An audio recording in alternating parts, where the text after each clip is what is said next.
जन्म पत्रिका डाला हूं, कोई प्रतिक्रिया दीजिए। दिख रहा है? हाँ, देखा है, बना है। चलिए, हरिकिशन जी, जी भगवान। उसमें आप देखिए कि अनंत नामक काल सर्प योग बन रहा है या नहीं?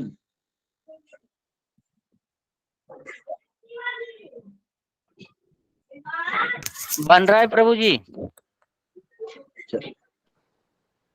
ऋषि जी हमको बताइए कैसे बन रहा है, बताइए।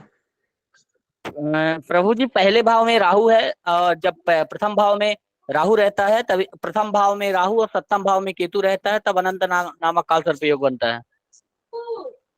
भगवान, आपने जो गलतियां पूर्व से होती हुई आ रही है वही आप लोग भी कर रहे हैं। इस कुंडली को ध्यान पूर्वक गौर कीजिए, इतने लोग हैं। इसमें काल सर्प योग है या नहीं? अनुदित उदित छोड़िए।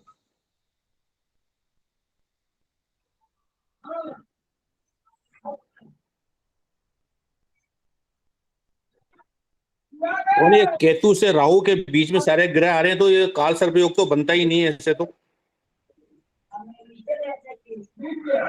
राइट। इसमें काल सर्प योग कैसे बनेगा ऋषि जी? जब राहु की गति जो है वो विपरीत है। बताइए। जी, आपने बताया था कि केतु से राहु के बीच भी ग्रह हुए तो भी काल सर्प योग बनता है, लेकिन उसका प्रभाव गोचर में होता है। बनेगा ना, ये अनुदित काल सर्प योग है ना। अनुदित तो काल सर्प योग मानते ही नहीं है ना उसको भगवान। नहीं, जो लिखाया गया है वो अनुदित है ही, अनुदित बताया है। जो जन्म के साथ शुरू नहीं होता, कालांतर में जाकर शुरू होता है। योग तो है कुंडली में काल सर्प योग, लेकिन अनुदित है ये। हाँ, उदित नहीं है। अनुदित इसको। लेकिन अभी ऋषि जी ने कह दिया कि काल सर्प। भगवान, आप ऐसा मानिए, एक ऐसा बीमारी जो हमारे शरीर में जन्म से ही भरा पड़ा है, और एक बीमारी कब उत्पन्न होगा, दोनों में अंतर है। तो एक कालांतर में फल देने वाला अनुदित, और एक है जो कालांतर में हमको सर्वकालिक फल देने वाला, दोनों में अंतर होते हैं। तो अनुदित काल सर्प योग जब बनता है, जब राहु की गति से, मेरी बात को ध्यान दीजिएगा, राहु की गति से कोई भी ग्रह तत्काल प्रभावित ना हो। यहाँ देखिए, राहु लग्नस्थ बैठकर या अब जो चल रहा है वो द्वादश, एकादश, दशम, नवम, अष्टम, इस तरह से इस ओर से चल रहा है। ग्रह राहु के दाएं भाग में है ना। दृष्टि, राहु से कोई ग्रह तत्काल प्रभावित ना हो पा रहा है, बताइए।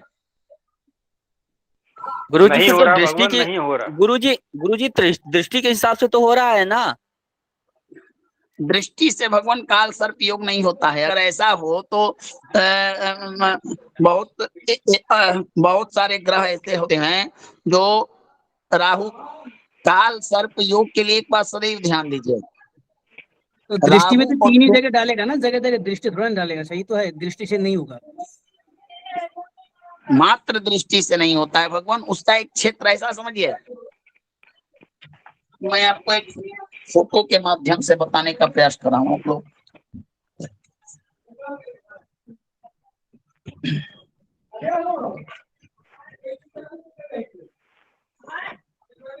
ऐसा देखिए, मैं बताता हूँ आप लोग। राहु जो है केतु से 180 डिग्री के अंतराल पर रहता है, सही है? जी गुरु जी, है ना जी।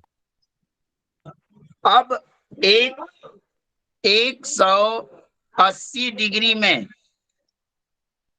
180 डिग्री का एक ग्रीप बनता है, ग्रीप कहिए या एक क्षेत्र कहिए जो प्रतिबंधित है ना? जी जी जी। मैं आपको भेजता हूं।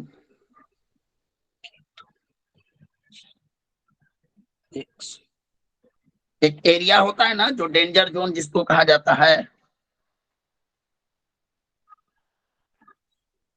एक मिनट, आज इसको आप लोग को समझ लीजिए। देखिए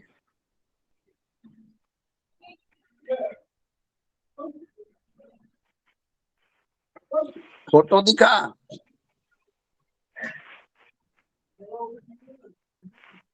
फोटो दिखा, फोटो गया भगवान हरिकिशन जी। आ गया गुरुजी, हाँ आ गया। अब देखिए, जी आया भगवान आया। अब देखिए राहु केतु से 180 डिग्री पर बैठा है और केतु राहु से 180 डिग्री पर है कि नहीं? हाँ जी भगवान है। बोलिए सब लोग बोलिए, तब नो ऋषि जी सब जिनको समझ में आ बोलिए।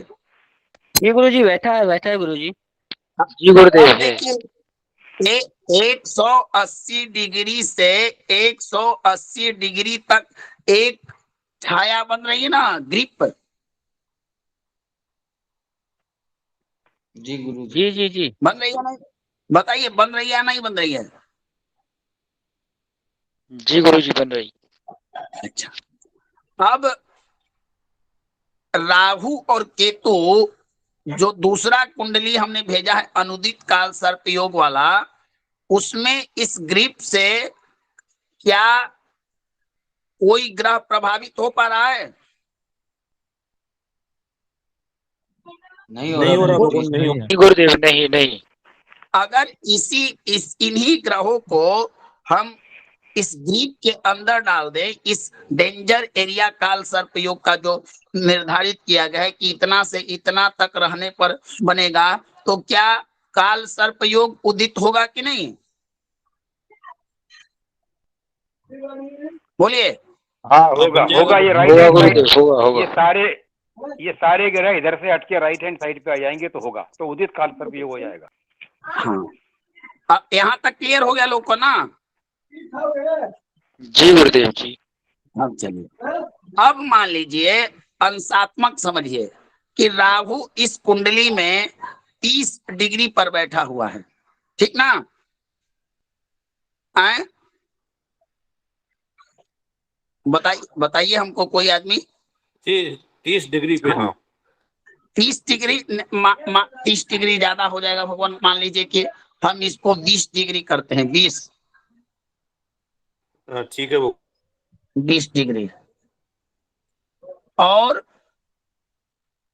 इसमें ही मान लीजिए कि कोई ग्रह दाहिने से आके 15 डिग्री में बैठ जाए। मान लीजिए कि चंद्रमा राहु के जहां से ग्रीप बन रहा है यहाँ 15 डिग्री पर बन जाए, तो ये अंशात्मक काल सर्प योग होगा कि नहीं? बताइए। होगा होगा, क्यों नहीं होगा। एक मिनट क्यों भगवान, होगा? दोबारा बताइए, मैं लिखना। क्यों? बिल्कुल, क्योंकि राहु की डिग्री ज्यादा है ना, वो राहु के प्रभाव के अंदर है, राहु के प्रभाव से बाहर नहीं गया अभी, है एक ही घर में है, लेकिन राहु के प्रभाव के अंदर है अभी। राहु वक्री गति कर रहा है। सूर्य चंद्र, एक मिनट, इसका भी एक नक्शा डालता हूं। गुरु शुक्र शनि 2 2 4 मंगल, एक और नक्शा आप लोग को देता हूं।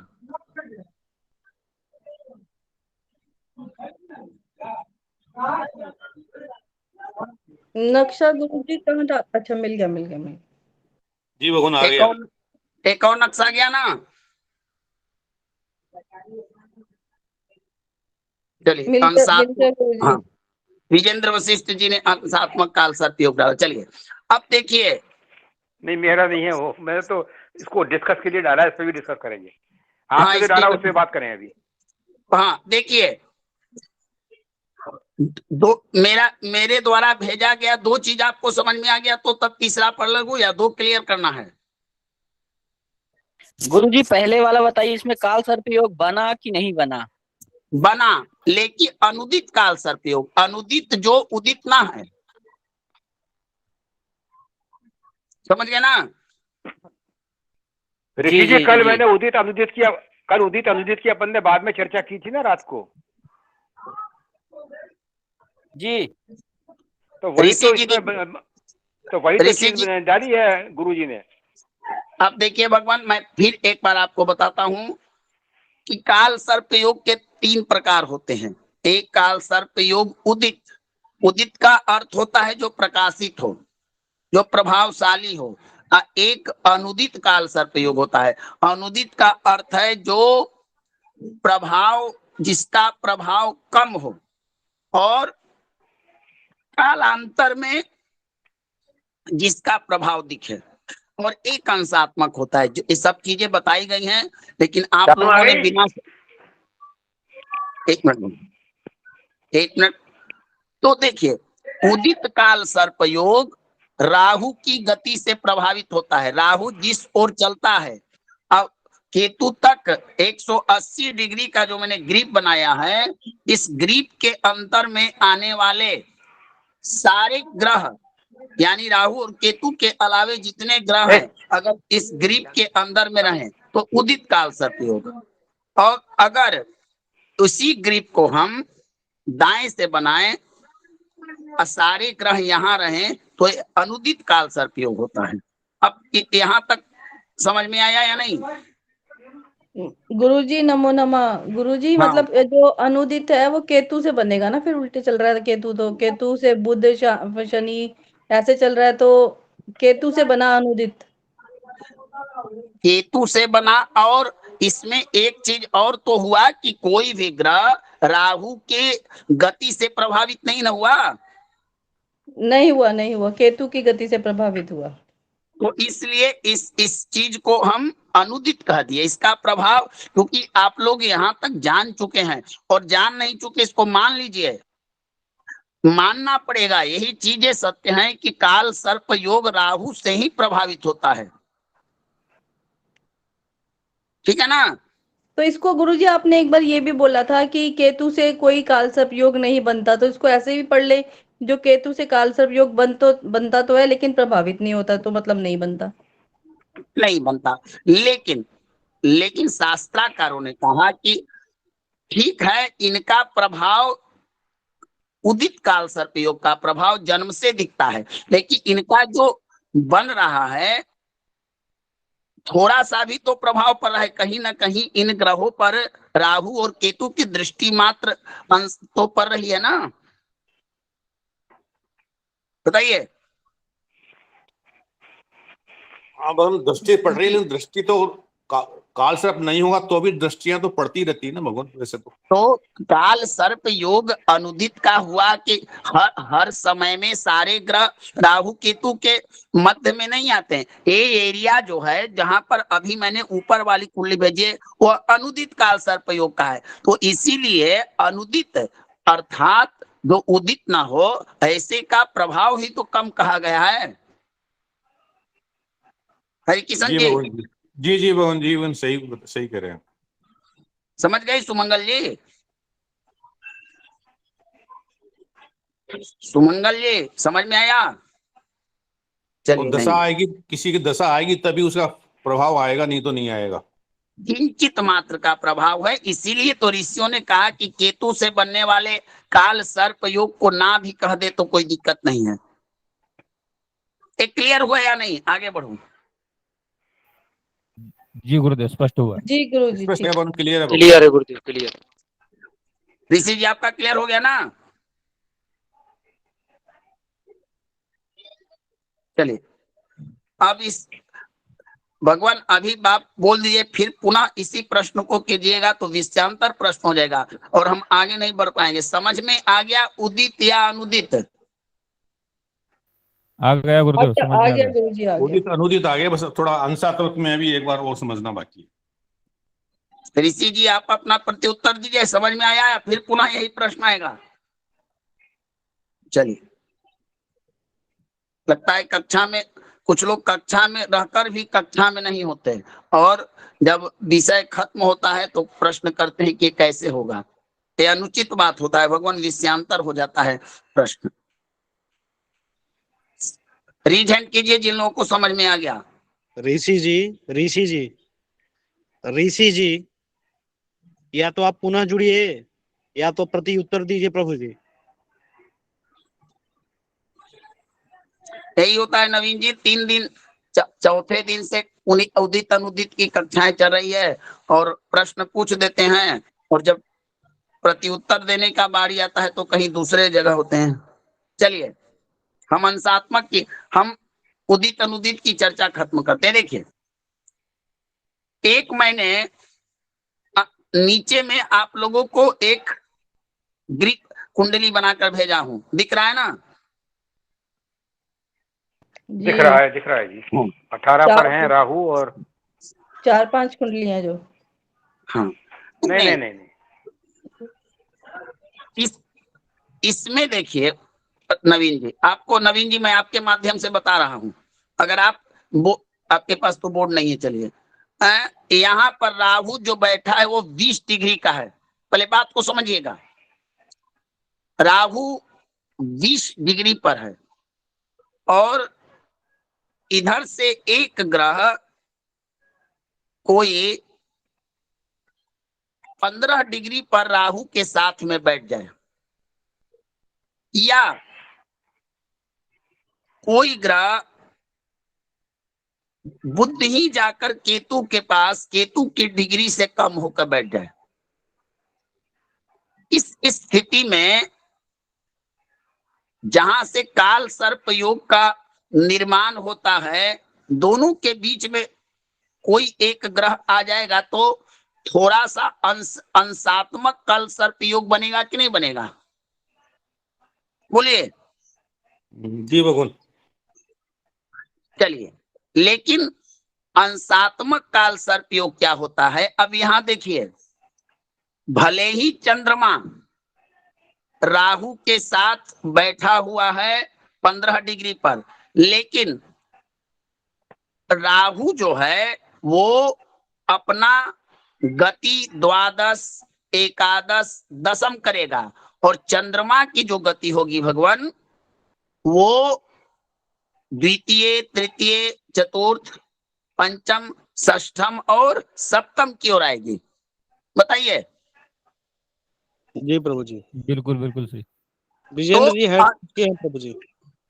हाँ बोलिए, हाँ बोलिए विजेंद्र जी। नहीं, गलती से रह गया। ठीक है, आगे बढ़े प्रभु जी। तो चंद्रमा जो है वो मार्गी गति से चलेगा और राहु जो है वक्र गति से चलेगा। जब चंद्रमा जब अपनी गति की ओर से बढ़ेगा तो राहु के ग्रिप से बाहर हो जाएगा कि नहीं? जी बिल्कुल होगा। बताइए विजेंद्र जी, सुमंगल जी, हरीश जी, बताइए आप लोग। जी हो जाएगा भगवान, बाहर हो जाएगा उससे। जी गुरुदेव हो जाएगा। तो अंशात्मक ही न काल सर्प योग हो पाएगा? बताइए। इसका तात्पर्य यह कहें गुरुजी कि अलग अलग परिस्थिति में एक ही साथ में राहु के साथ यदि कोई ग्रह बैठते हैं, उनका अंश बल अलग अलग हो तो वो एक परिस्थिति में पूर्णकाल सर्पदोष, एक परिस्थिति में आंशिक काल सर्पदोष और एक परिस्थिति में काल सर्पदोष से मुक्त होंगे। जैसे अभी आपने बताया 20 डिग्री राहु का और 20 डिग्री चंद्रमा का, तब तो ये अंशात्मक काल सर्पदोष होगा। अगर 18 डिग्री चंद्रमा का होता है, 20 डिग्री राहु का है, तो यह जो है पूर्ण काल सर्पदोष। और अगर 22 डिग्री चंद्रमा का हो, 20 डिग्री राहु का हो, तो यह जो है काल सर्पदोष से मुक्त होगा। ऐसा कह सकते हैं प्रभु जी? नहीं नवीन जी, मैंने कल रात में भी आपको बताया था कि देखिए राहु 20 डिग्री एक राशि में कितने वर्ष रहता है, ये बताइए हमको। 2.5 वर्ष।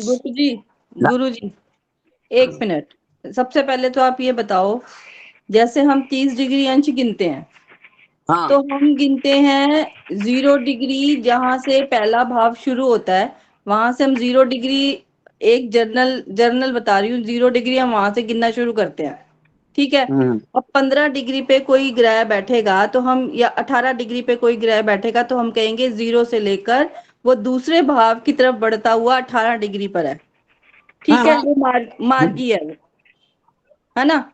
अब हाँ। इसी के उल्टा अगर हम राहु को कहते हैं 18 डिग्री है, तो क्या हम ये दूसरे घर से चलते हुए 0 डिग्री पे आके फिर 18 डिग्री का राहु फिर 12वें भाव की तरफ ऐसे काउंट करें क्या इसको, या ये भी 12वें भाव से ही काउंट होगा, 0 डिग्री वहीं से जहां 18 पे आएगा उसको 18 मानेंगे।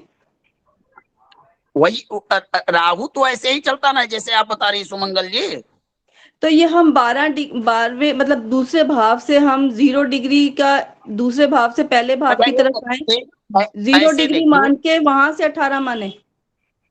नहीं नहीं, ऐसे मान लीजिए कि राहु बैठा हुआ था द्वितीय भाव में, ठीक ना। अच्छा जी। मान लीजिए कि यहाँ पर वो बैठा हुआ है समझिए कि 0 डिग्री पर, जी ठीक है। अब जब राहु को चलना होगा तो राशि परिवर्तन करना होगा 30 डिग्री के बाद, जब पुनः शून्य से आरंभ करेगा तो वो तृतीय में न जाकर वो लग्न में आएगा, जी लग्न में आएगा जी। लेकिन अगर यहाँ पर सूर्य बैठे हों और राहु के डिग्री से कम हो, तो जब डिग्री बढ़ेगा, डिग्री बढ़ने का मतलब कि जिस ओर चलेगा उस ओर न ग्रह बढ़ेगा। हाँ, यही गुरुजी, यही आके शायद सबको कंफ्यूजन हो रही है कि अगर हम 0 डिग्री राहु को दूसरे से पहले घर की तरफ गणना करेंगे तो 0 degree, 1 degree, 2 degree, 3 degree, 30 degree के बाद वो फिर 12वें घर में पहुंच जाएगा।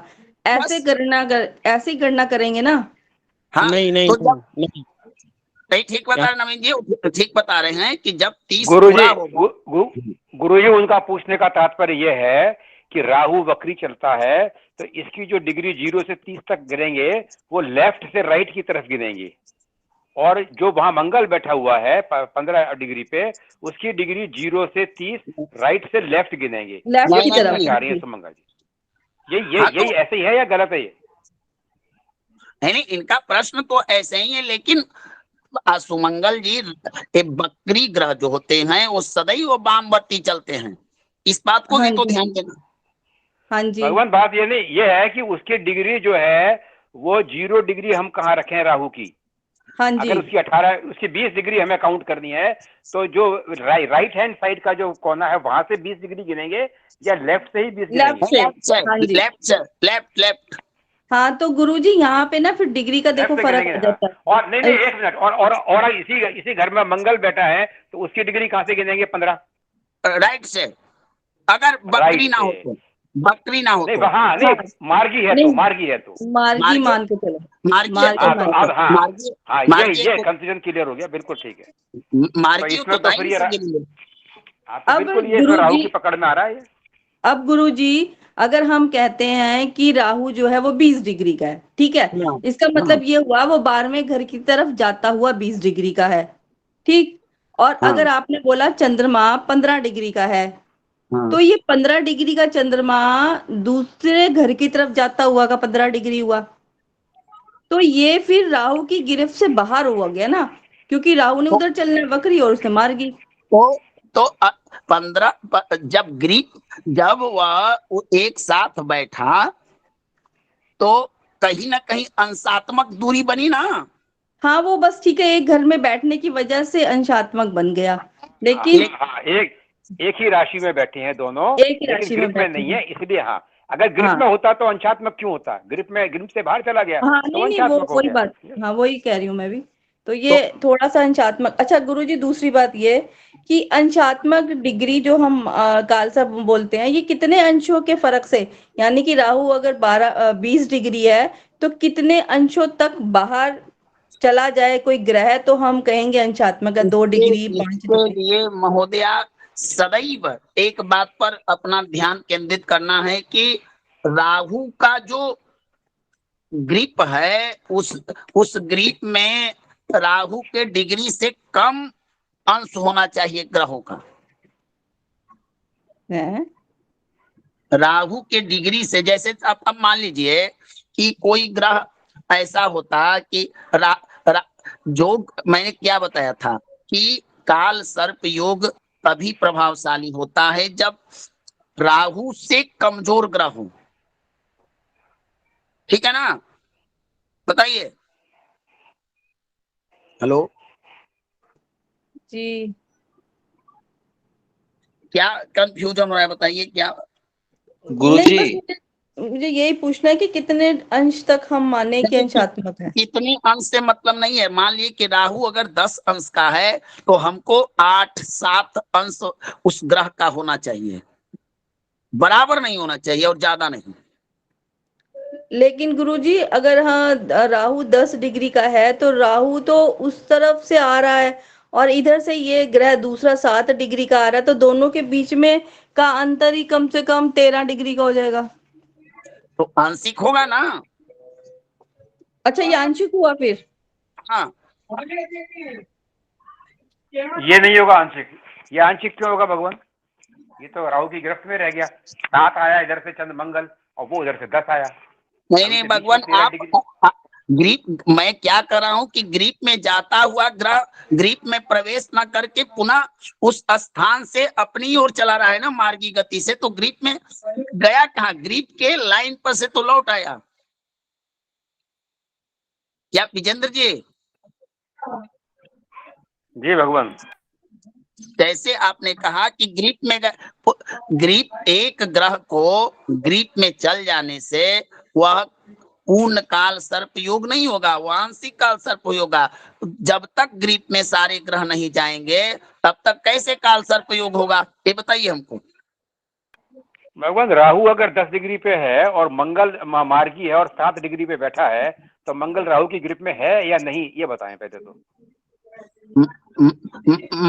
नहीं होगा, क्योंकि मंगल मार्गी होगा तो वो 8, 9, 10, 11 से फिर राइट से चलेगा।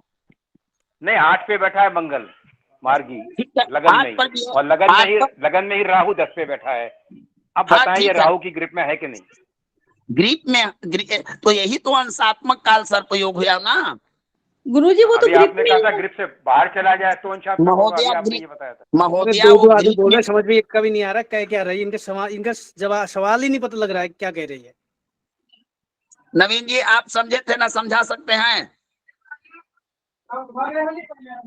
हेलो भगवान, मैं तो जी इसमें ये भगवान। समझ रहा हूँ कि एक राशि में बैठ के दो ग्रह कोई से भी बैठे हैं, अगर मार्गी चल रहा है और राहु वक्री चल रहा है तो कभी भी ये उसके ग्रिप में नहीं आएंगे। कोई भी पोजीशन में 0 डिग्री होंगे, दोनों ही ग्रिप में आएंगे, नहीं तो नहीं आएंगे। मैं समझाता हूँ, देखिए कैसे। एक बार हरि अरे एक अंधेरा कमरा है, उसमें आप टॉर्च लेके जाएंगे, टॉर्च की रोशनी कितनी होगी? फिर अंधेरा तो रहेगा ना, पूरा में उजाला नहीं करेगा ना, वो तो रहेगा ही।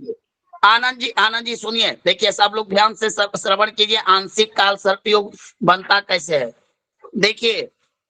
पहला आप यह देखिए कि राहु से केतु 180 डिग्री के बीच में बैठा हुआ है। 180, 360 होता है ना, हाँ या ना? हाँ या ना, बताइए। जी जी। एक प्रतिक्रिया दीजिए विजेंद्र जी। जी भगवान जी होता है 360 होता है। वो मैंने वो वाला चलिए व्हाट्सएप खोल रखा था, इसलिए थोड़ा देर लग गया हाँ करने में। चलिए भगवान, हाँ या ना समझिए पहले बातों को। और जी हाँ, 360 होता है। चलिए 360 होता है, हाँ कर रहा हूँ जी। अब देखिए 180 और 180, एक ग्रह केतु जो है 180 से एक कोने पर खड़ा है, एक छोर पर, और एक छोर पर खड़ा है राहु। ये भी समझ में आ गया ना? जी जी आ गया। 360 का जो भचक्र है उसके उत्तरी गोलार्ध या दक्षिणी गोलार्ध या पूर्वी या पश्चिमी, जो भी आपको उत्तरी या दक्षिणी समझिए, एक रेखा को ऐसे कीजिए। मैं समझाता हूं पुनः। एक रेखा राहु केतु और एक में राहु,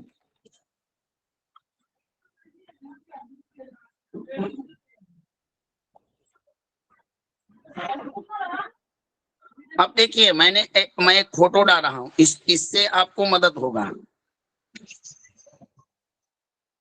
अब देख, फोटो गया ना, फोटो गया। जी भगवान, फोटो आया है। हाँ। आ गया आ हाँ। गया। अब देखिए काल आंशिक काल सर्प योग कैसे बनता है, आप देखिए इसको। अब यह देखिए राहु 180 डिग्री पर बैठा हुआ है और केतु भी 180 डिग्री पर बैठा है ना? हाँ या ना? जी भगवान। हाँ।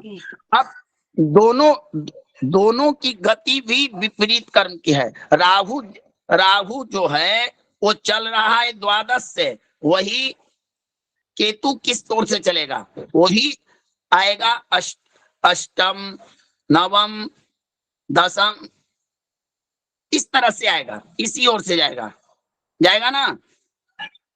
जी हाँ जी। या ना? अच्छा, अब एक लकीर बनता है राहु और केतु के बीच में, डेंजर एरिया, जो मैंने ग्रिप के माध्यम से एक रेखा बनाया ना? जी। चलिए, अब 180 और 180 डिग्री के बीच में जिस ओर से राहु और केतु चलता है, सारे ग्रह उपस्थित हो, अब ऐसा काल सर्प योग उदित काल सर्प योग होता है। अब इधर से देखिए, 180 केतु के दाएं भाग और राहु के दाएं भाग से भी 180 का ग्रिप बनेगा ना? जी जी। लेकिन अगर, क्योंकि इस रास्ते से राहु का कोई मतलब नहीं है कि यहाँ से राहु जा ही नहीं रहा है, केतु जा ही नहीं रहा है, तो इस काल सर्प योग को अनुदित काल सर्प योग से नाम रहा गया, क्योंकि राहु के गति से कोई ग्रह प्रभावित नहीं हो रहा है। ये भी क्लियर हो गया? जी। चलिए, अब मान लीजिए कि इस ग्रिप में से दाएं भाग से कोई ग्रह राहु के साथ आकर लग्न में बैठ जाए, ठीक ना? जी। लेकिन वह ग्रह मार्गी हो और उसको चलना कहाँ है? लग्न से द्वितीय आना है, तृतीय आना है, चतुर्थ आना है, पंचम आना है, षष्ठम आना है, ठीक ना? जी। तो मान लीजिए कि अगर ग्रह द्वितीय स्थान में बैठा हो और उसको आना हो यहाँ राहु के घर में साथ में, तो राहु से उसका डिग्री मान लीजिए कि राहु 20 अंश पर है, आने वाला ग्रह 17 अंश पर है, तो वह जो 17 अंश पर जब तक रहेगा वो ग्रिप से बाहर रहेगा ना? बताइए भगवान। जब हाँ जी, ग्रिप से ग्रीप का निर्माण द्वादश से राहु जो बैठा है 180 और 180 सेंटर है भगवान, इसको आप समझ नहीं पा रहे हैं आप लोग, ये सेंटर है। असल में ग्रीप बन रहा है द्वादश, एकादश और यहाँ से ये सेंटर हो गया, यहाँ शून्य पर दोनों बैठे हुए हैं। ठीक है जी। वो तो मान लीजिए कि चंद्रमा जो है राहु 20 डिग्री का है और चंद्रमा यहाँ 15 डिग्री पर आएगा, तो यह अंशात्मक काल सर्प योग होगा। क्योंकि देखिए चंद्रमा को मार्गी गति से चलना होगा, तो वह पुनः चंद्रमा जो है वह राइट से अपनी यात्रा करेगा, यानी कि द्वितीय और एकादश के बीच में अंश बल की दूरी होने के कारण अंशात्मक काल सर्प होगा। वही चंद्रमा अगर 20 डिग्री का होता तो तृतीय स्थान में चला था। अभी कोई कंफ्यूजन है या दूसरा तरीका समझाऊं? बताइए सुमंगल जी और वशिष्ठ जी। गुरुदेव बोर्ड पर अगर दिखा दे तो बड़ी कृपा होगी, क्योंकि पहले तो आपने कहा कि दोनों केंद्र में बैठे हैं, समझ लीजिए एक ही साथ बैठे, फिर दूसरी बार आपने कहा कि वो चंद्रमा द्वितीय घर में है। मैं एक तो और बड़ा फोटो भेजता कंफ्यूजन हो हूं रहा है। आपको। एक प्रभु और जी, चीज। प्रभु जी, हाँ बताइए इनको। एक चीज का मेरा निवारण करें। आपने बोला कि चंद्रमा 15 डिग्री, ठीक है, चंद्रमा 15 डिग्री पर है, राहु 20 डिग्री पर है, ठीक है। तो चंद्रमा 15 डिग्री पर है, यानी कि लग्न से यह चंद्रमा द्वितीय भाव में जा रहा है, ठीक है। तो लग्न लग्न का 15 डिग्री छोड़ के तब आगे दूसरी तरफ जा रहा है, यानी कि द्वितीय भाव की तरफ। अब 20 डिग्री पर यदि चंद्रमा है तो इसका मतलब कि चंद्रमा राहु ने लग्न का 20 डिग्री और भोगना है, यही ना, 20 डिग्री उसको और भोगना है। उसने हाँ द्वितीय भाव से लग्न की ओर आना प्रारंभ किया है, जिसमें मात्र 10 डिग्री, यही ना कहना है आपका? जी। मैंने देखिए आप अभी एक आंशिक कल सर्प योग के बारे में डाला भी हूँ। देखिए क्या कहता है शास्त्र। जैसे राहु, यदि मान लीजिए कि जो मैंने लग्न भेजा है वो मिथुन लग्न का है, प्रतिक्रिया दीजिए नवीन जी, ठीक है ना? हेलो जी जी जी। मिथुन राशि में राहु बैठा है 20 डिग्री पर। अगर कोई ग्रह 20 डिग्री पर से कम अंश वाला कोई ग्रह उसकी ग्रिप से बाहर हो जाएगा ना? अब समझ में आ बताइए। गया, अब समझ में आ गया प्रभु जी, आप क्या कहना चाह रहे हैं? मैं कोशिश करता हूँ समझाने की। भगवान, इसका जवाब ऐसे नहीं आएगा। इसका जवाब आएगा कि दो आदमी अगर 0 डिग्री से 10 कदम एक आदमी आगे चले और एक आदमी 10 कदम पीछे चले, जो पीछे चल रहा है वो राहु हो गया और जो आगे चल रहा है वो चंद्रमा हो गया। ठीक है। हेलो जी जी, बोलिए बोलिए। बोलिए आचार्य शिव जी बोलिए। जो आदमी आगे चल रहा है, मान लीजिए कोई भी 2 आदमी एक जगह पर खड़ा है, ठीक है, वहां से कोई आदमी एक को चंद्रमा माना जाए, एक को राहु माना जाए, तो राहु सदैव आगे की ओर चलता है, सॉरी पीछे की ओर चलेगा राहु, और चंद्रमा सदैव आगे की ओर चलेगा। जब दोनों एक एक कदम आगे की ओर जाएंगे तो पीछे जा रहा है राहु और चंद्रमा जा रहा है आगे, तो ऑटोमेटिक वो चंद्रमा जो है वो राहु के ग्रिप में आ जाएगा।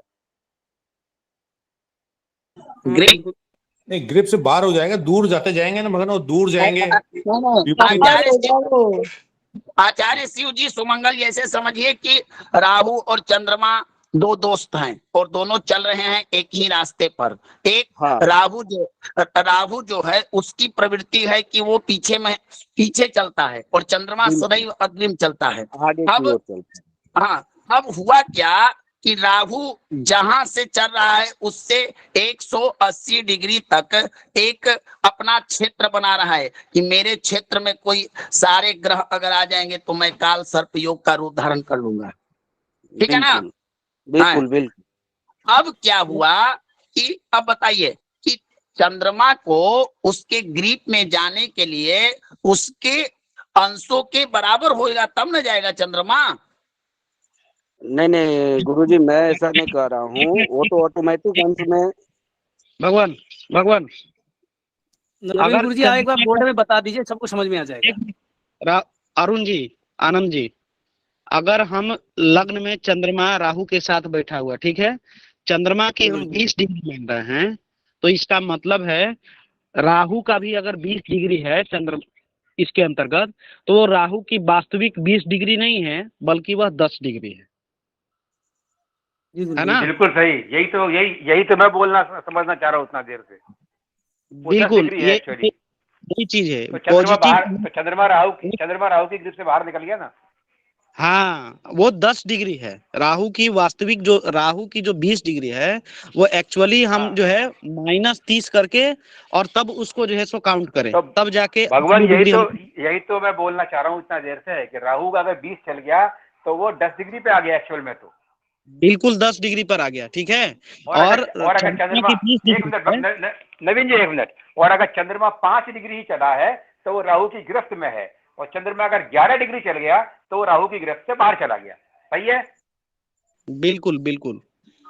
यही मैं समझा रहा हूँ। गुरुजी अगर राहु के 11 इसीलिए कदम, मैंने डिग्री के अंशों की बात चलाई थी कि हमने अंश राहु की किधर से गिनने हैं। मैं समझ गया था आपकी बात मैडम, इसीलिए महोदया जी सॉरी, इसलिए मैंने ये चर्चा स्पष्ट भी कर ली थी। नवीन जी ने बिल्कुल स्पष्ट कर दी। अगर ये जी सही है तो मनोरंजन गुरु जी इसको जरा कंफर्म कर दें प्लीज, अगर ये सही है हम लोगों की चर्चा तो।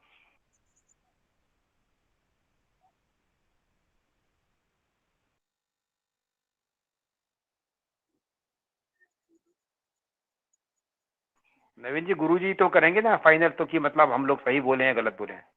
बिल्कुल सही बोले प्रभु जी, अब इसमें कोई संशय नहीं है। ठीक है, एक पॉजिटिव मोशन है, एक नेगेटिव मोशन है, बस इतना ही जो है सो लेके हम चलें तो बाकी चीजें क्लियर हो जाएंगी। भगवान हाँ, इसी मैंने तरह एक मिनट गुरुजी, इसी तरह अगर जो चंद्रमा है वो नेगेटिव वाले के अंदर आ जाएगा, मतलब उसकी तरफ की दिशा में चला जाए, अगर अंदर होगा तो वो ग्रिप में आ गया, और अगर चंद्रमा उसकी दिशा से ऑपोजिट बाहर की तरफ आ गया तो वो बाहर चला गया, फिर वो फिर नहीं बनेगा, काल सर्प दोष है ना। वो अंशात्मक रहेगा जो बाहर चला जाएगा, और हाँ, जो बस अंदर मैंने रहेगा वो। यही पूछना था कि राहु से बाहर की तरफ जो ग्रह चला गया वो कितने अंश तक अंशात्मक बनाएगा। नवीन जी, एक राशि 30 डिग्री की है। नवीन जी, जी प्रभु जी। भगवान बातें घूमकर वहीं आते कि मैं बार बार देखिए मैंने प्रमाण सहित आपको बताया कि सभी लोग एक ही बात कर रहे हैं, लेकिन समझ कोई मिथुन राशि में अगर राहु 15 डिग्री पर बैठा है और चंद्रमा जो है उनके साथ अगर बनाए और दोनों 15 अंश पर आए तो चंद्रमा का जो 16वां अंश आएगा वो भगवान वो कर्क राशि की ओर आएगा, तो 15 अंश होने पर भी चंद्रमा ग्रिप से बाहर आ जाएगा। बिल्कुल यही चीज होगा, चंद्रमा आगे की बिल्कुल ओर बढ़ेगा गुरुजी, बिल्कुल बिल्कुल सही बात है। और तो राहु आप लोग पीछे की ओर जाएगा। चंद्रमा यहाँ राहु यहाँ 14 पर आ जाएगा। यहाँ भ्रम गति, यहाँ भ्रम युति को लेकर नहीं हो रही है, यहाँ भ्रम गति को लेकर हो रही है। हम समझ नहीं पा रहे हैं हम लोग। इस बात पर ध्यान केंद्रित कीजिए कि डिग्री बल ग्रहों का, मान लिए सूर्य को 30 अंश चलना है, सूर्य लग्न में है तो 30 अंश चलना है, तो 1 अंश 2 अंश एक एक पग जब बढ़ाएंगे तो अपने मार्गी की ओर चलेंगे। राहु अगर एक एक डेग चलेगा तो पीछे की ओर चलेगा। तो चंद्रमा सूर्य मार्गी वाले ग्रह हैं, तो राहु के ग्रिप से दूरी होने का मतलब कि अंशात्मक काल सर्प योग होगा। हाँ, दोनों अगर एक एक कदम चले गुरुजी तो 2 कदम चलेंगे। हाँ, 2 कदम चलेंगे। राहु अगर 1 कदम पीछे चला और चंद्रमा 1 कदम आगे चला तो दोनों की दूरी जो है वो 2 कदम गिनी जाएगी, ना कि 1 कदम गिनी जाएगी। बस दो चले तो 2 कदम। हाँ, 2 कदम। अब समझ में आ गया लोगों को कि फिर कोई संशय है? नहीं, बताइए। ये दूरी सुमंगल जी, अंश तक होनी चाहिए प्रभु जी, ये कितने पग की दूरी होने पे चंद्रमा को या फिर किसी भी ग्रह को हम कहेंगे अंशात्मक जो है काल देखिए, सर्प। आप जो सवाल नवीन गुरु जी कर रहे हैं ना, उस सवाल का जवाब है, अगर राहु का अंश मान लिया जाए कि राहु 0, 18, 12, 34 पर है, ठीक है, ये राहु का अंश और कला विकला हो गया, और चंद्रमा यहाँ आकर के 0, 17, 12, 14 पर भी है तो भी वो अंशात्मक में आ जाएगा।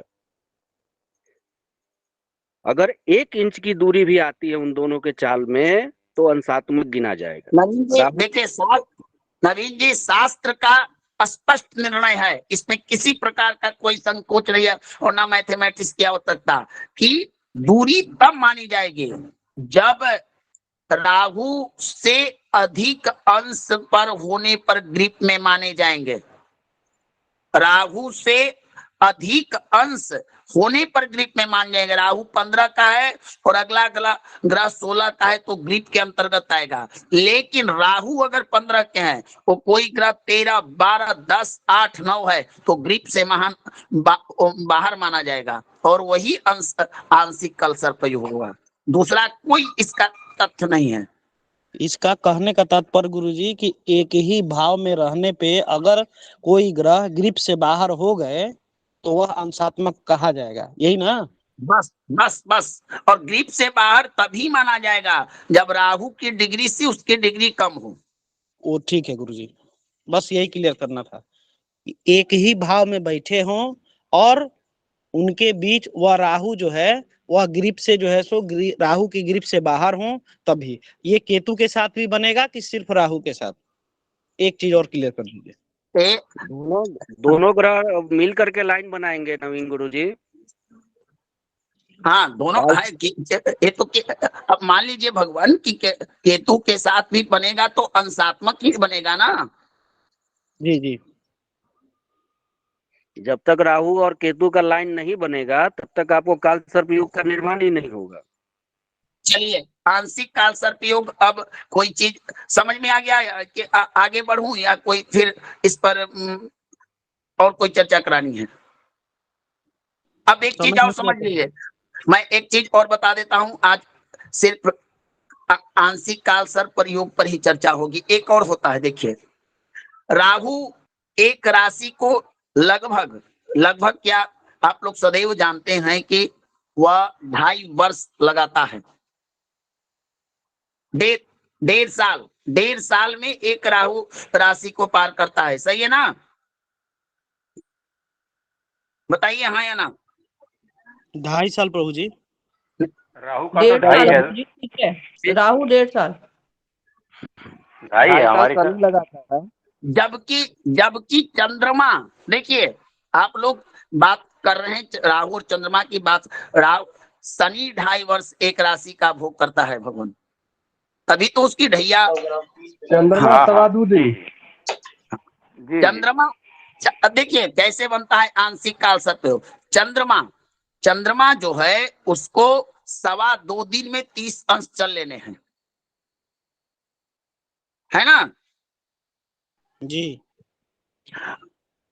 अब बताइए कि इस हिसाब से तो किसी की जन्म पत्रिका में अगर यह सिचुएशन बने कि चंद्रमा सदैव मार्गी होता है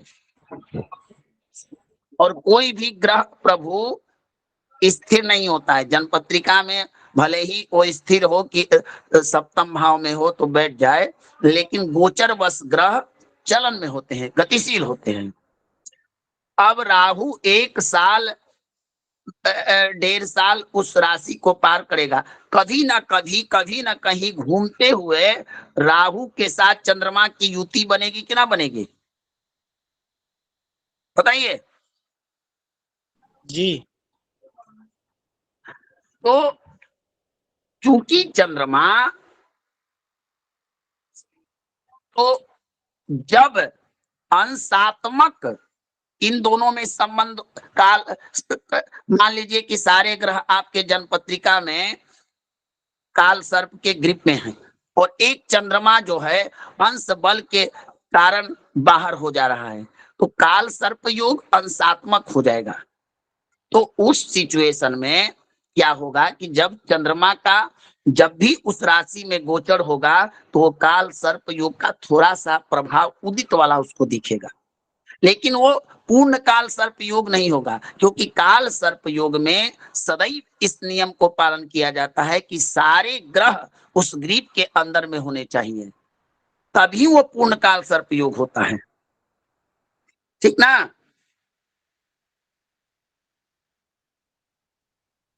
अब चंद्रमा ही एक ऐसा ग्रह है जिसकी संभावना सदैव बनी रहती है कि वह ग्रिप से बाहर आ जाएगा, क्योंकि देखिए सूर्य को 1 महीने, मान लीजिए कि सूर्य 1 महीने 30 अंश चलेंगे, बुध को भी चलना होता है, शुक्र को भी चलना होता है, गुरु को। एक चंद्रमा ही जो है अधिकांशतः आंशिक काल सर्प योग बनाता है, क्योंकि वो कम दिनों में राशि परिवर्तन करता है। समझे नवीन जी ना? जी प्रभु जी, जी प्रभु जी। अब समझ में आ गया आप लोग को ना? बताइए भगवान, हाँ या ना? ब्रजेंद्र जी, आ गया गुरु सुमंगल जी, आ गया। जी भगवान। सुमंगल जी, जी हरि तो किशन जी। जी यही भगवान आ गया। यही तय हुआ, हमारे तो समझ में आ गया, पहले हमने आपको बता दिया। यही तय हुआ कि काल सर्प योग वाला जब राहु के से अधिक होगा तो ग्रिप में माना जाएगा, राहु के डिग्री बल से कम होगा तो ग्रिप से बाहर माना जाएगा। इसी चीज को आपको मानना है। क्या शिव जी? हाँ जी जी गुरु जी। बोलिए सुमंगल जी, समझ में आया या नहीं? हाँ जी गुरुजी। चलिए, तो समझ में आ गया तो फटाफट हम लोग एक आज काल सर्प योग पढ़ेंगे, क्योंकि आंशिक काल सर्प योग ने बहुत सारा समय खा लिया। अब यह काल सर्प योग कुलिक नाम का काल सर्प योग बनता है द्वितीय से। आप लोग जानते हैं कि जब कि राहु स्थान परिवर्तन करता है तो कहीं ना कहीं केतु भी अपना स्थान परिवर्तन करता है, करेगा ना? जी जी जी भगवान। हाँ, राहु चला द्वितीय स्थान में तो केतु आ गया अष्टम स्थान में, आया ना? जी जी भगवान। जी गुरुदेव। अब बताइए कि द्वितीय स्थान मारक भाव होता है, पहला इसको मारक भाव कहा जाता है, क्योंकि एक सिद्धांत होता है भावम भावात, भाव से भाव, तो सप्तम से सप्तम पड़ता है कि नहीं? जी भगवान। अच्छा, द्वितीय स्थान हमारा बैंक है। किसी मनुष्य को लौकर की स्थिति जाननी हो, संचित धन के बारे में जानना हो, तो यही भाव बताता है।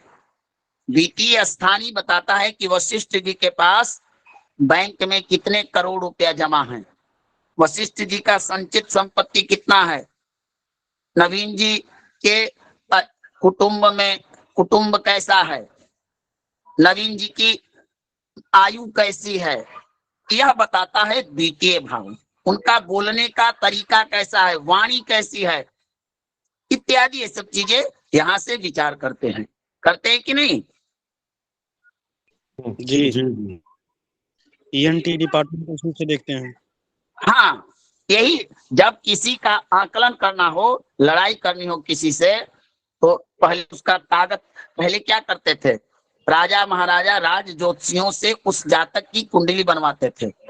तो जन्म समय मिले या मत मिले, प्रश्न कुंडली के आधार पर एक एक पक्ष को जान लेते थे, किसका सामर्थ्य कितना है, पराक्रम कितना है, और जो शरीर का पॉइंट, जो ग्रह उनका कमजोर होता था, तो शत्रु के विनाश के लिए ग्रहों को कमजोर ही किया जाता है।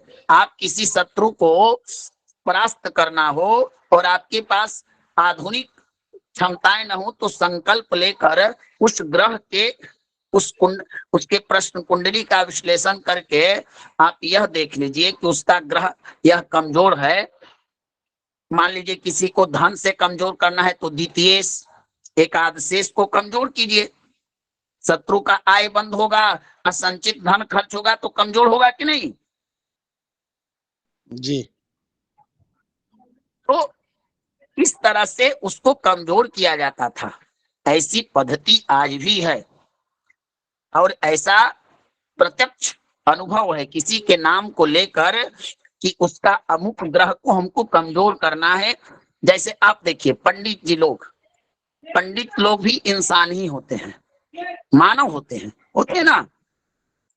कोई यजमान अमेरिका में आईसीयू में भर्ती हो या किसी भी परिस्थिति में हो, नाम गोत्र मोबाइल के माध्यम से या उसके नाम से भारतवर्ष में बैठकर नाम गोत्र के अनुसार अगर उसके लिए आराधना करते हैं, जप करते हैं, तो फल मिलता है कि नहीं? जी भगवान। क्या आप सहमत हैं आचार्य जी, सुमंगल जी, नवीन जी, आप लोग इस बात से? जी जी भगवान। जी जी। तो उसी प्रकार किसी शत्रु का नाम लेकर उसके उस कमजोर भावों के भावेश ग्रहों के निमित्त हम अगर उपाय करें तो उसकी कमजोरी और होगी और व्यक्ति आपके सामने वो दुर्बल होगा। तो द्वितीय भाव से हम आर्थिक पक्ष को जानते हैं, संचित धन को, ठीक है ना भगवान। अष्टम स्थान मृत्यु का स्थान होता है, अपयश का स्थान होता है, गंभीर बीमारी का स्थान होता है और आपको विभिन्न प्रकार के जो समस्याएं होती है, दुर्घटनाएं होती है, मृत्यु होता है, सारी चीजों का विचार होता है अष्टम स्थान से, है ना। बताइए। हाँ जी गुरु। स्वास्थ्य का भी विचार होता है, गुदा में रोग का भी विचार होता है। तो इस सिचुएशन में क्या क्या फल होता है? जब द्वितीय में राहु आएगा तो प्रभाव होगा किन किन स्थानों को देखिए। पहला, आपका जो राहु द्वितीय में बैठकर देखेगा रोग भाव को, देखेगा ना, रोग भाव को देखेगा, छठा स्थान को देखेगा ना। हाँ जी गुरु जी, नौवीं दृष्टि से अगर हम वक्री माने तो। नहीं, नौवीं पांचवी दृष्टि से भी तो देख रहा है ना। हाँ जी। तो एक तो उसने देखा छठा को, फिर कहीं ना कहीं दसम पर भी उसकी दृष्टि पड़ेगी ना। जी जी जी। चतुर्थ पर भी पड़ेगी ना केतु की।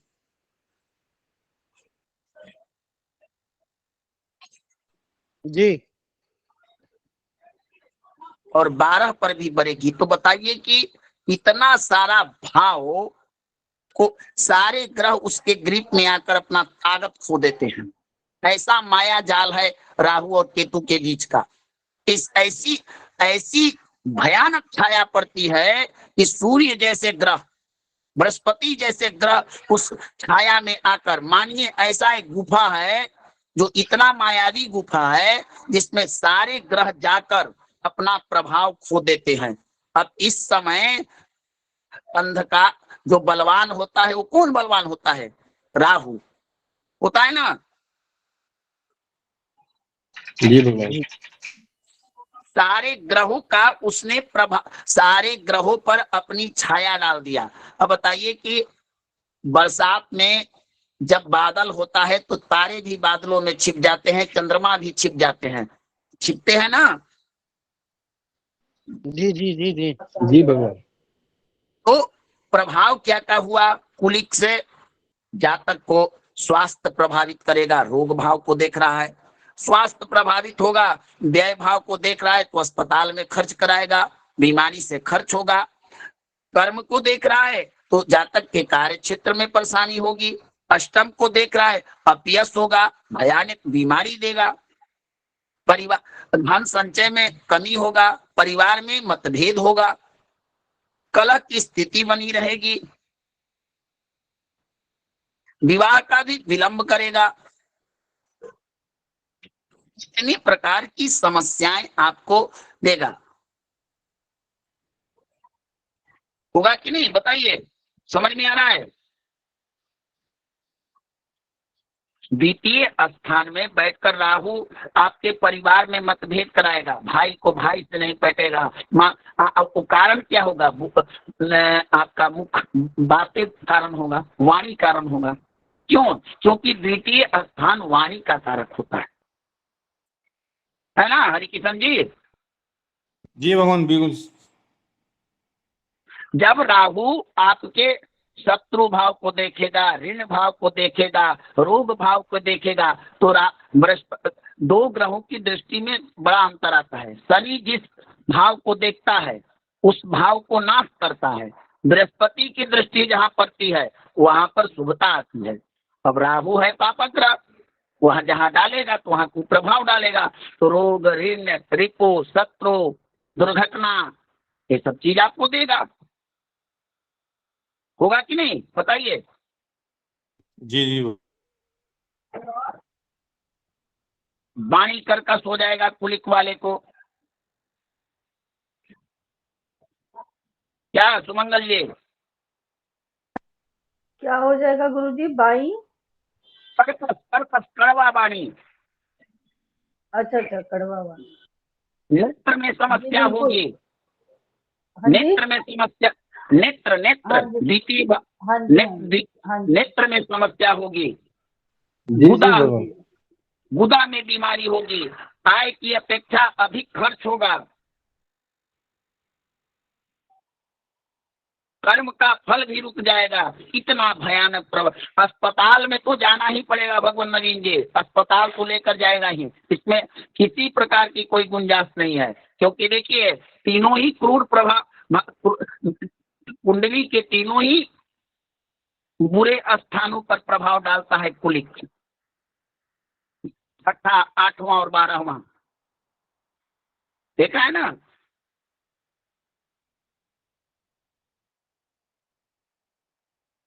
बताइए। जी भगवान। तो ये ऐसे विश्लेषण कीजिए, कुलिक काल सर्प योग अत्यंत, अब जैसे जैसे काल सर्प योग बनेगा उतनी ही भयानकता इसमें आती जाएगी। जैसे जैसे राहु एक एक घर को अपना ग्रसित करते जाएगा। अभी पहले आपने व्यक्तित्व को खराब किया, आपके चरित्र को खराब किया, आपके दाम्पत्य को खराब किया अनंत ने, तो कुलिक ने आपके परिवार को गतिरोध किया, आपको बीमारी दे रहा है, आपको आय का पक्ष रोक रहा है, आपको व्यय अधिक करा रहा है। इस तरह से काल सर्प योग की व्याख्या होती है। समझ में आया ना? जी प्रभु जी। जी कोई प्रश्न हो तो पूछिए भगवान। जिन किन्हीं का कोई प्रश्न शेष रह गया हो पूछिए प्रभु जी।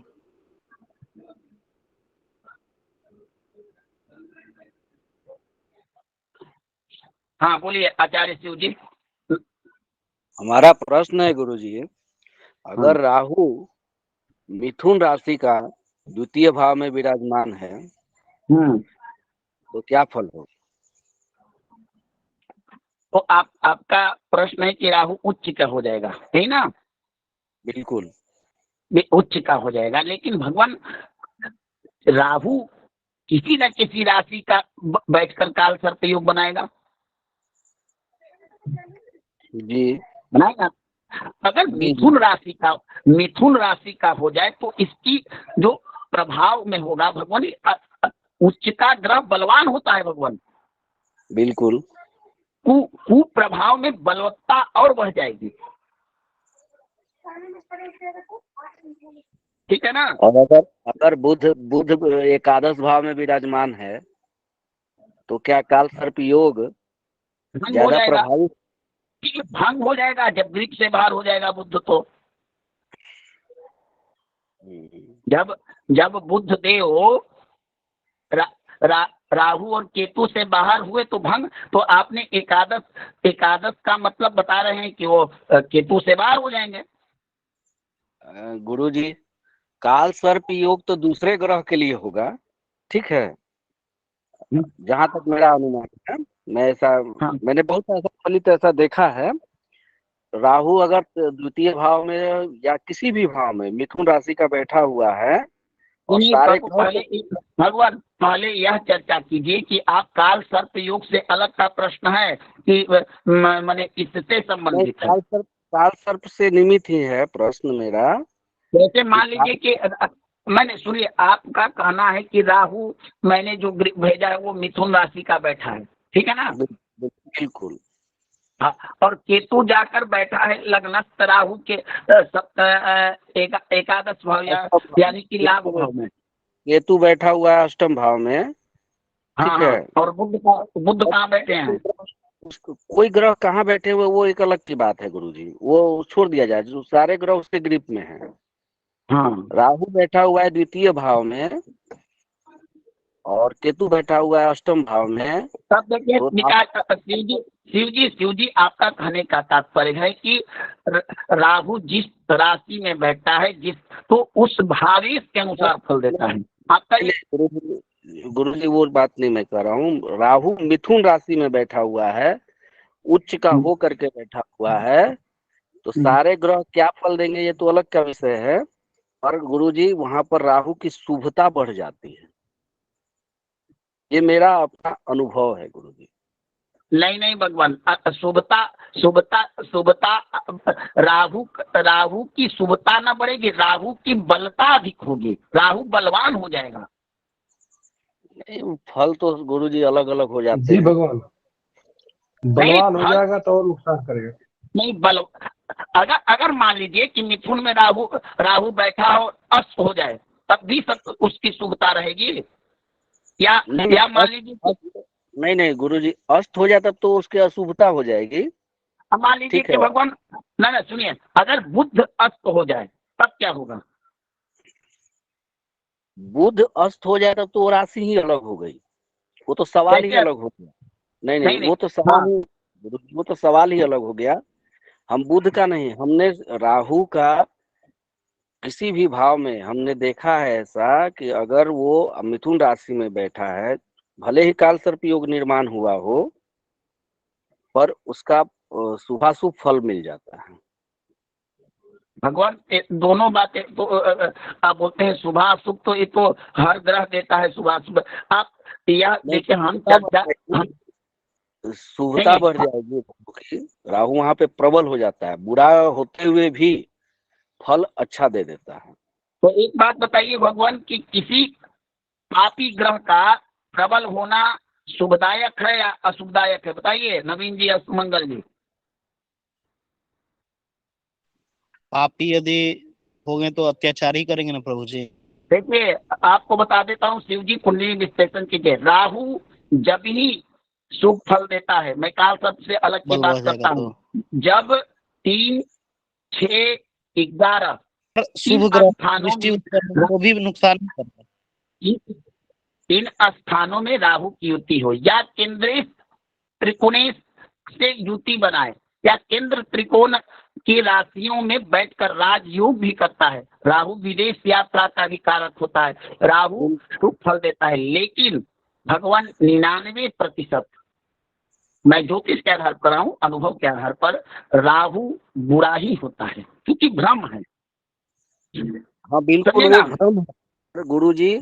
अगर द्वितीय भाव में विराजमान है तो वहां से वाणी में इतनी चतुराई भर देगा कि वो इंसान आपसे अपना काम किसी भी रूप से निकलवा लेगा।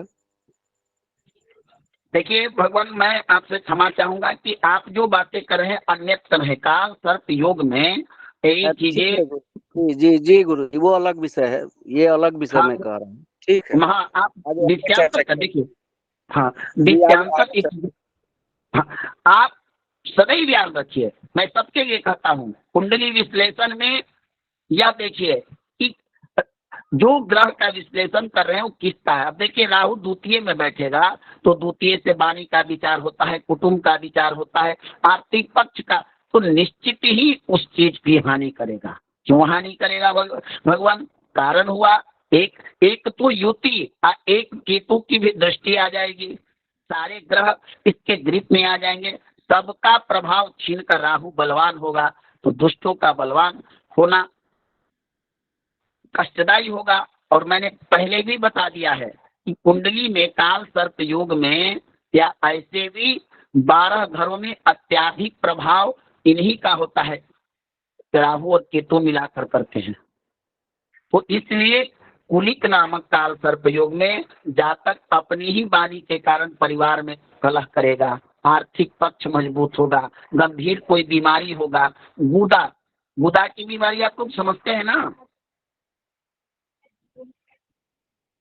बताइए जी। पाइल्स हुआ, बवासीर टाइप की, बवासीर जैसी होती है। हाँ, तो ऐसी बीमारी होता है, वो भी बीमारी गंभीर होता है।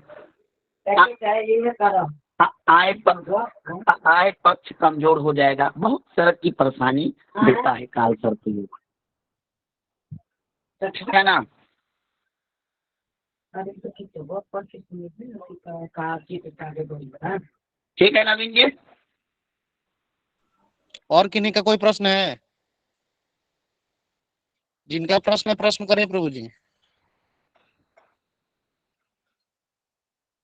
कोई नहीं, चलिए तो विराम देते हैं, बाकी आप लोग आपस में चर्चा कर सकते हैं। ओम पूर्णमिदः पूर्णमिदं पूर्णात् पूर्णमुदच्यते पूर्णस्य पूर्णमादाय पूर्णमेवावशिष्यते। ओम शांति शांति शांति। सर्वेभ्यो नमो नमः। सभी को शुभ रात्रि। आप लोग आपस में चर्चा कर सकते हैं प्रभु जी। प्रणाम गुरुदेव, शुभ रात्रि। नमो नमो गुरु जी। जी जी जी जी जी सुमंगल जी, ऋषि जी है क्या? जी बताएं गुरु जी। ऋषि जी है क्या? ऋषि जी गए क्या? ऋषि जी गए। ऐसा है, आज जो बातें अपन लोग क्लास में चर्चा करी अपन सब ने, वो उन्होंने बहुत अच्छी तरीके से समझाया, मनोरंजन जी ने काफी डिटेल में समझाया। और थोड़ा कंफ्यूजन इसलिए रहा कि कोई कहीं से कुछ पूछ रहा है, कोई कहीं से कुछ पूछ रहा है, तो वो स्पष्ट हो नहीं पाया सारा, इसलिए बार बार उलझ के बात उलझ जाती थी, जबकि वो एक ही चीज कह रहे थे बार बार। सही कह रहा हूँ ना गलत कह रहा हूँ?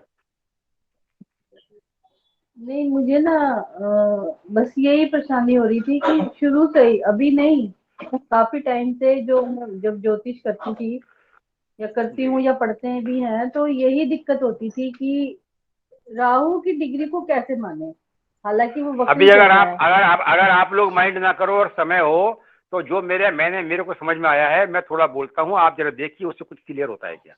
नहीं वो अब गुरुजी ने बोल दिया ना, वक्री है तो 0 डिग्री द्वितीय भाव से चलेगा वो, और 30 डिग्री उसका 12वें पे जाएगा। 12वें तो पे मेरे को चलेगा। यही, हाँ तो अच्छा, हाँ। सूर्य ग्रहण भी इसी से बड़ा प्रभावित हो रहा है कि सूर्य ग्रहण है, ये चंद्र ग्रहण राहु से बन रहे हैं, तो वो हम उसमें डिग्री देखते हैं भी कितनी डिग्री पे युति हो रही है, तो चंद्र ग्रहण या सूर्य ग्रहण का प्रभाव रहेगा, तो वहां पे बिल्कुल भी बिल्कुल, यही डिग्री काम आती है कि दोनों विपरीत दिशा से आएंगे।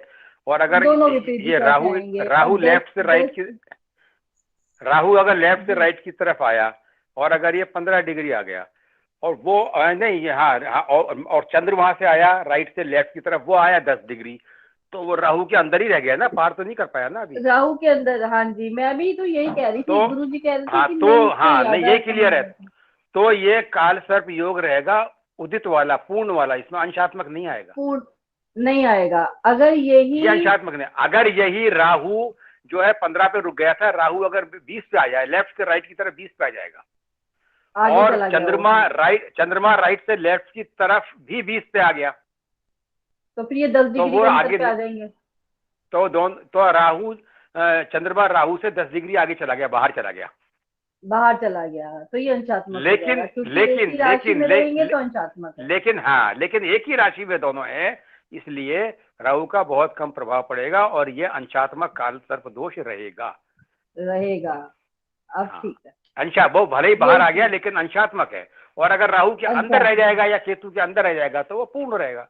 यही चीज मैंने उस दिन भी बताई थी। हाँ, फर्स्ट पहले दिन ही कुंडली अपन लोगों ने बनाई थी ना, जब मैंने यही चीज बताई थी, वही मैं भी कह रहा हूँ। इसमें कोई ज्यादा दिक्कत वाली बात नहीं है। ज्यादा से ज्यादा 2 लाइन खींच लो ऊपर, 1 लाइन खींच लीजिए राहु की, 1 लाइन नीचे खींच लीजिए। ऊपर में लेफ्ट से राइट 0 से लेके 0, 10, 20, नहीं मेरे दिमाग में तो था ये सवाल, मेरे दिमाग में तो ऐसे ही था, लेकिन आपका नहीं, जिसको और किसी को समझ में नहीं आ रहा हो, तो 1 लाइन खींच लो ऊपर, लेफ्ट पे लिखे 0, राइट पे लिखे 30, और बीच में लिख दे 10 और 20, 0, 10, 20, 30, ये राहु की लाइन है लेफ्ट से राइट। और 1 लाइन नीचे खींच लो, उस पर लिखो राइट से लेफ्ट की तरफ 0, 10, 20, 30। अब ये डिग्रियां बन गई। अब जितने पे चंद्रमा उतने पे चंद्रमा सी लिख दो, एम लिख दो, और जितने पे राहु है वहां आर लिख दो। अब देख लो ये इनमें अंतर किधर है। अगर वो राहु का चाल जो वक्री दिशा में चाल है उसके अंदर पड़ रहा है चंद्रमा, तो वो पूर्ण काल सर्प योग हो गया उदित वाला, और चंद्रमा उसके आगे बाहर निकल गया दूसरे घर की तरफ, तो वो अंशात्मक हो गया, और घर से बाहर निकलते ही काल सर्प योग खत्म हो जाएगा। जी यही है बस, इतनी सी यही बात थी। इसको काफी लंबा खिंच गई चर्चा, लेकिन इसमें इतना लंबा था नहीं कुछ। वो इसलिए अब लग रहा है कि लंबा नहीं था, कि अब समझ में आया। जब तक नहीं समझ में आया था तब तक तो लंबा ही था वो। हाँ, इसीलिए तो कह रहा हूँ, समझ में नहीं आया जब तो लंबा खिंच गए। अपन लोगों ने 4 कुंडलियां ग्रुप में डाली, जरा खोल के इस पे डिस्कस करें अपन चारों पे। अभी जो मैंने डाली मेरे नंबर से देखिए, इसी में फलित ज्योतिष कक्षा में देखो। अवधेश जी देखो, जी भगवान ज्योति जी, राम गोपाल जी, सच्चिदा जी देखो, हरिकृष्ण जी भी बैठे हैं। हरिकृष्ण जी ने बनाई है सारी कुंडलियां। हाँ भगवान, देखो देखो, हाँ निकालो, देखो खोले। हाँ,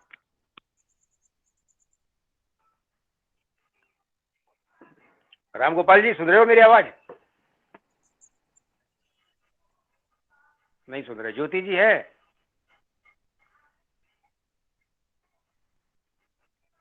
जी गुरुजी।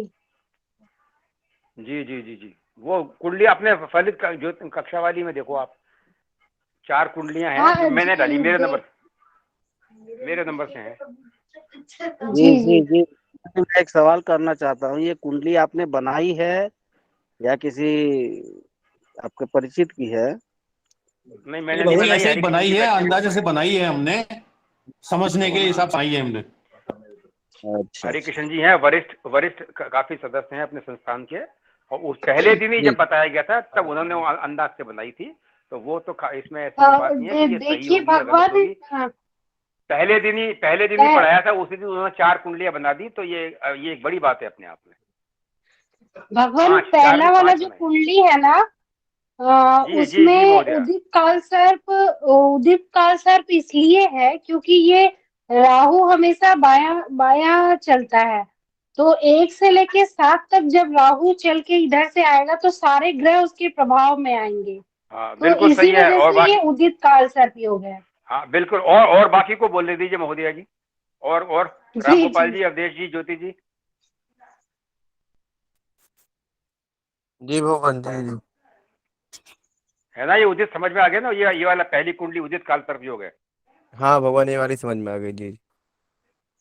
दूसरी बताएंगे, देखो ज्योति जी अभी। जी महोदया जी। बता रही हूँ।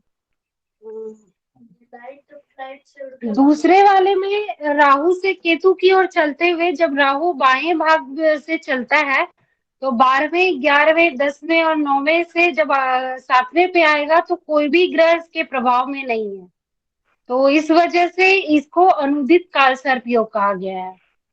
हाँ बिल्कुल, देखो सही लिखा है इसमें, बिल्कुल सही है जी।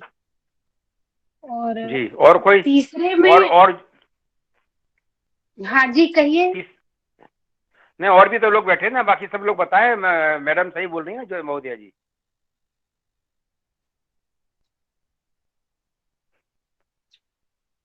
जी आगे तीसरी कुंडली।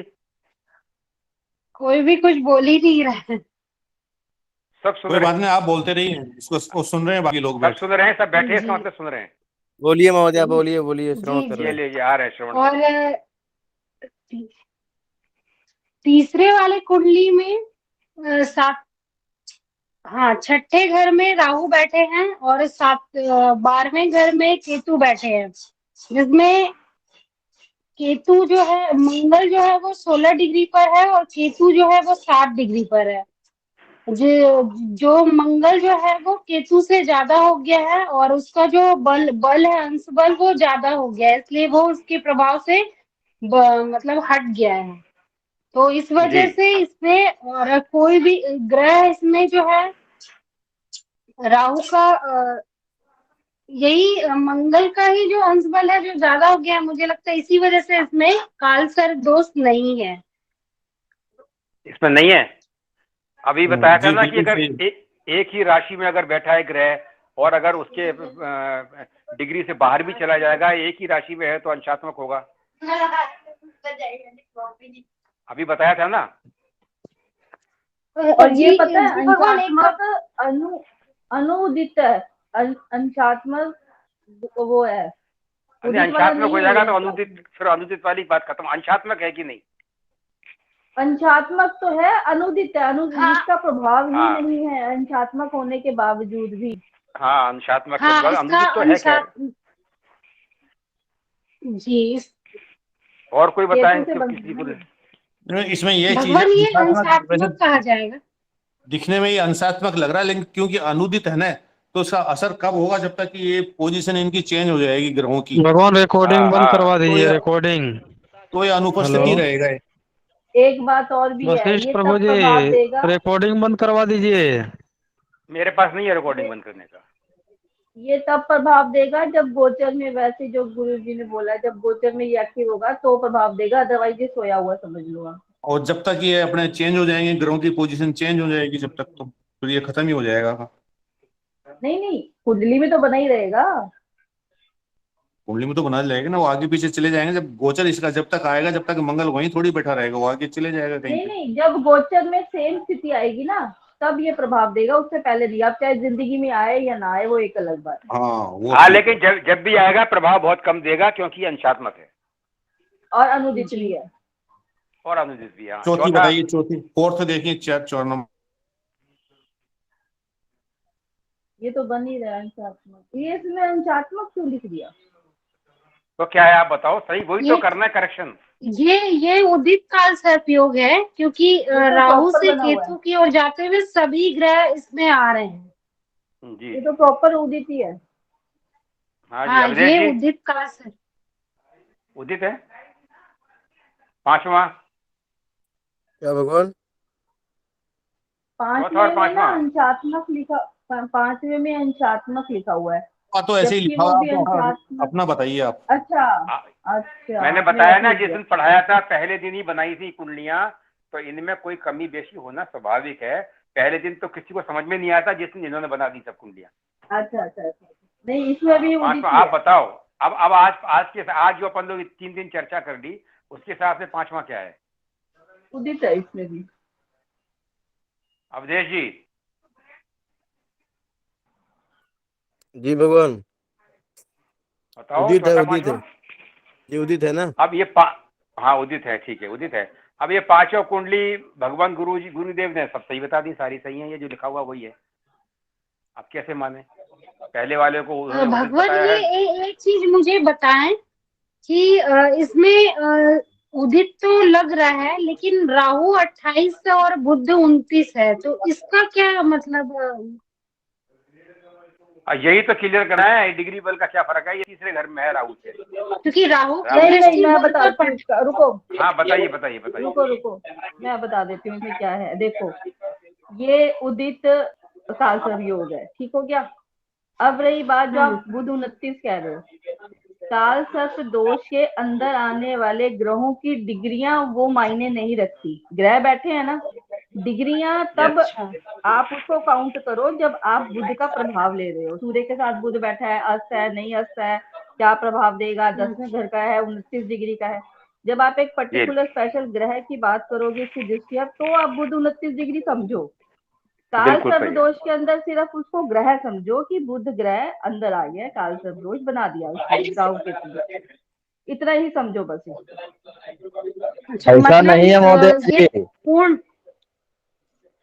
अंशों का प्रभाव नहीं तो पड़ता है, उससे अधिक अंश का है, उससे निकल गया, उसके अपनी चाल से जो देखिए है। ऐसा है, ऐसा नहीं नहीं नहीं नहीं, ये गलत जा रहे हो आप। काल सर्प दोष का मतलब ही ये है कि ग्रह अंदर बैठा है, वो काल सर्प दोष के हिसाब से प्रभाव देगा वो। यहाँ पे हम महोदय मेरी बात सुने 1 मिनट। मेरा निवेदन ये है कि गुरुजी ने 4 और 5 को अंशात्मक ही बताया है। अगर उन्होंने अंशात्मक बताया है तो अपन सब लोग गलत चर्चा कर रहे हैं, वो सही होंगे। अपन लोग तो उनसे ज्यादा तो जानते नहीं है, तो नहीं उनसे नहीं, ही मैं पूछना बताती पड़ेगा। हूँ यहाँ ये पे, रुकिए एक भी ग्रह या तो ग्रह से अंशात्मक। बाहर निकल जाए या फिर अंश अधिक हो जाए अरे तो वो अंशात्मक हो जाता है। रुकिए, मेरी बात सुनिए। अंशात्मक का जो सिस्टम, ये जो सूत्र है ना, ये जी राहु के साथ, राहु की राशि वाले, मतलब सेम राशि, जैसे 1 नंबर है यहाँ पे, राहु के जी साथ राहु के घर में या राहु वाली राशि में बैठने होने का प्रभाव होता है अंशात्मक के साथ। अंदर जो ग्रह आ गए ना, जैसे 12वें घर में, 11 घर में, 10वें घर में, 9वें घर में, 8वें घर में, इनके ये अंशों के अंशात्मक में मतलब अंदर है, ये अंशात्मक के साथ इसका कोई कंसर्न नहीं है। अंशात्मक को काउंट करने के लिए आपको राहु या केतु के साथ अगर हम देख रहे हैं तो उसी घर में उसी राशि में बैठे हुए प्रभाव से ये अंशात्मक दिखते हैं, अंदर वाले को नहीं देखना। अभी 2-3 दिन पढ़ने के बाद में ये समझ में आया कि मान लो बुध 29 पे है, अभी आगे भी चलेगा तो 11वें भाव में पहुंचेगा, राहु के पास तो पहुंचेगा ही नहीं है, इसलिए बाहर ही रहेगा। बैठा भले ही है लेकिन अपनी गति से राहु के चपेट से निकल चुका है, निकल चुका है, लेकिन फिर भी ये 11वें भाव में पहुंचेगा। राहु वाले 1 नंबर पे नहीं आ पाएगा, लग्न में नहीं पहुंच पाएगा। जी ये अंशात्मक है, फल तो देगा लेकिन पूर्ण फल नहीं देगा। ये अंशात्मक नहीं है तो मेरे को लगा उदित ही है वैसे तो, लेकिन बताइए क्या करें। फल देगा अच्छे से जो है। नहीं अंशात्मक को बाकी ग्रहों से तो देखना ही नहीं है ना, बाकी ग्रहों से कोई मतलब नहीं है अंशात्मक का। अंशात्मक का मतलब ही राहु केतु के साथ बैठे हुए ग्रहों के साथ। पर मेरी बात तो सुनिए हरिकृष्ण जी। जी बोलिए बोलिए। हरिकृष्ण जी महोदय जी मेरी बात तो सुनिए। मनोरंजन गुरुजी ने इसको जो बताया था, इसको अंशात्मक बताया था, तो कुछ सोच के बताया हुआ ना, इसमें ना कोई इसमें पेच है जो अपन लोग समझ नहीं पा रहे। इन्होंने इसको अंशात्मक अभी बताया ही नहीं होगा, वो सूत्र अभी हमें बताया ही नहीं गया होगा। कोई ऐसी बात है जो हम लोगों की समझ में या तो आई नहीं है या आज चर्चा में नहीं आई है। ये 4 और 5 को उन्होंने अंशात्मक बताया है और 3 में कोई कालसर्प दोष बताया नहीं है, और 1 और 2 उदित और अनुदित वो तो सही बताया, ठीक है, लेकिन 3, 4, 5 जो अपन लोग बता रहे हैं वो उन्होंने नहीं बताया है। 3 में उन्होंने कालसर्प दोष दोबारा गुरुजी बता देंगे। हाँ 3 में कालसर्प दोष अनुपस्थित और 4 और 5 में अंशात्मक।